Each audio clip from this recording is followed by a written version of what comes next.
Well, hi, my name's Geoff. I've been attending the Bridge, or the Bridge Church as it is now, since 2007. Now, I am a Christian, I'm a committed Christian. I gave my life to Jesus going back in the 1980s. And I do believe that God, once you've made that commitment, works in your life. He works in the big things in your life and the little things in your life. And I want to tell you today about what I feel is important and what happened to me during the 1980s. Basically, a little bit about myself, first of all. I was born in July 48. I was married on the 1st of May 1971. I have two children, the eldest born in October 72, and my daughter was born in January 74. I had what I thought was a happy marriage, and so it was for about 10 years. But things started to go wrong, and it went dramatically wrong, and on the 1st of January 1983, we had to come to the conclusion that I needed to be separated from my wife, that we needed to make it a break, and that we would ultimately be divorced. Wasn't an easy decision. There were things going on in my life, and I think that the actual breakdown of the marriage, it was a breakdown caused by ourselves. We were both being very selfish about our own needs, and basically we just didn't care enough about ourselves or respect anything to change. So the important thing for me at that time was that I had these two children that I loved deeply. And I said, well, okay, you're going to have to be the parent with care, and I'll be the non-resident parent, but I do promise that I'll continue to support and value them in any way that I can do. I actually did pay more than the others in my maintenance, and I took great pride in that. And I even paid my wife 5p a year, even though we weren't really on very good speaking terms. And that's how things went on. The difficulty in my life was really caused by, in the 70s, we went through a period of very high inflation. It was difficult to make ends meet, and I took a job at the local pub, where I became very popular, and popular even with the landlord, who used to enjoy keeping me in the pub till probably 1:30, 2 o'clock in the morning. We'd have a crowd of us in there socialising, but I was neglecting my wife, and I can see that now. But at the time, it didn't seem a big deal at all. But when we separated, it was just come to the end of the line for us. Then, for the first 6 months, I think, in any separation or divorce, it's hard. There's pain and there's hurt caused to everybody, all parties, and whether you're the assumed guilty party or not, it's difficult. But after 6 months or so, my life became more settled. I wasn't doing anything different. I still had a problem in going to the pub and drinking far too much. But that was my life then, and I continued like that. After our separation, my wife stayed in the matrimonial home for quite a few months before moving on. But she met up then with a group of Christians who persuaded her to go to one of the Billy Graham crusades. And it was at the Billy Graham crusade where she accepted Jesus into her life, and so did my children. And she took great delight in seeing me the weekend after, when I was seeing the children, that she'd done this, but this wasn't going to impact in any way at all in our separation or our divorce. That was still going ahead, but she wanted to know, because she could see that I had problems, that she was going to continue to pray for me. I needed help. My children also were praying for me, perhaps for a different reason. They were praying for me, basically. They were quite young, but they said, unless you do accept Jesus into your life, when you die, you're going to hell, and we're not. And that's how it stayed. My life was feeling a little bit void. Sometimes I was lonely, a bit empty. I certainly wasn't depressed. I just felt that there was something lacking in my life, that I'd been there at one time but was no longer there. So after Maureen had made her confession of faith for Jesus, then her friends decided that it would be a good idea that I should be invited to some of their meetings. These meetings where you sat down, you had dinner together, there'd be a guest speaker, people would give testimony. So I had my ex-wife, or my ex-wife-to-be, praying for me. I had my children praying for me, and I got a group of committed Christians praying for me. So it perhaps came as no surprise that I think it was on the 8th of March 1985 that I did decide to accept Jesus into my life. And it immediately made a difference.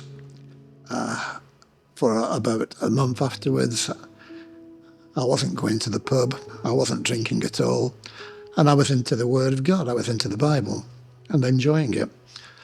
But I was still lonely, and as time passed, some of the old habits came back, and I started going back, not to the extent that I had before. I was going to have a few pints with friends of mine, and life got a bit better, but there was still that empty void, something that was definitely missing in my life. And it carried on like that till Christmas and December 1985. Now, by that time, I had got a lady friend, but she was causing a great deal of difficulty in my life because she was really affecting the way that I could interact with the children, with visits, with the way I talked to them. And really, it got to the point where on this particular day, I was going to see the children. I'd made arrangements with my ex-wife, and I decided there and then that this relationship I've got really isn't working. It's not working for anybody. It's not working for me. I'm going to have to end it. So I decided there and then that that was what I was going to do sometime between Christmas and New Year. Now, you know that when God speaks to me, he either speaks through his word, the Bible, or he speaks in the thoughts. And when I'd had that idea and that what I'd said in my mind, I got a sense of great release. I was happy. I thought, I'm doing the right thing. It was as though I had confirmation that everything was going to be all right. And I was praying to God in the car. And the answers I was getting was that I needed to trust and obey, because things were going to happen in my life, that he did have a plan for me, but I had to listen to him and I had to obey him. And despite what might be said, I would have to trust everything was going to work out good for me. So I went to see the children, which was fine. We had our usual good times together. But before I left that night, Maureen said that she wanted to have a word with me. She said, I've got to tell you that I know that God has got a plan for me, and it's a plan for good. She said, I understand that. I said, but what I don't understand is that God seems to be telling me that you're involved in that some way. And I said, well, you know, we've been married, we've tried that once, and it just didn't work out. And whilst we can be sociable and happy together now, doesn't mean to say that this is how we're going to be. She said, well, I'd like you to pray for it and see what happens. And then I said to her, I said, well, Luke, I said, it's funny that you're saying that at this point in time, because I've made a decision today that, you know, the lady friend that I have, I said, that relationship, I'm going to end it just after Christmas. She said, well, I'm glad to hear that, but we really need to pray about our time together. I said, well, we will do, but we're going to pray about that sometime when I see the kids in the new year, because it was holiday time for the children. I was going to see quite a lot of them. So the next time that I saw Maureen, that we did pray together, and it was obvious that we were more content and more happy. We were at ease talking to each other.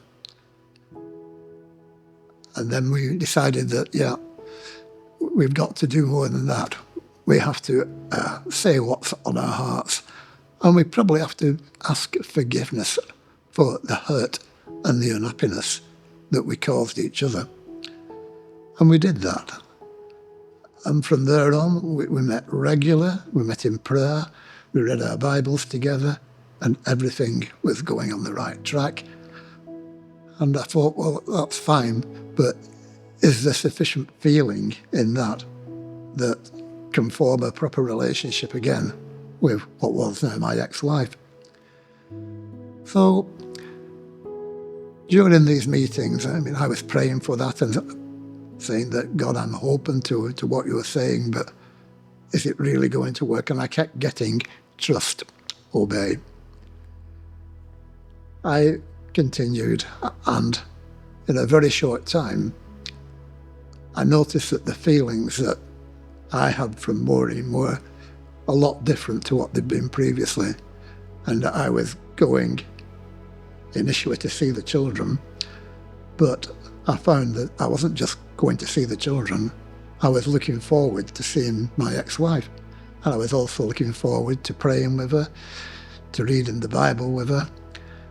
And God was telling us quite clearly that he wanted a reconciliation. He said, but it'll be more than a reconciliation. God wanted to do a new thing. He wanted new things in our lives. He wanted to bless both of us. And we both got that message loud and clear. And on the 11th of January, we told the children, look, this is what's happening at the moment. Dad's not just going to be a weekender anymore. He's going to spend a lot more time. He's going to come visiting us. And we think that there's going to be a full reconciliation. And that's the way it went on, and we continued praying about it. There was a love that developed between the two of us, and we remarried on the 30th of August 1986. So that's basically my testimony. I hope it glorifies God. I just thank him for the good works that he's done in my life. Thank you, Jesus.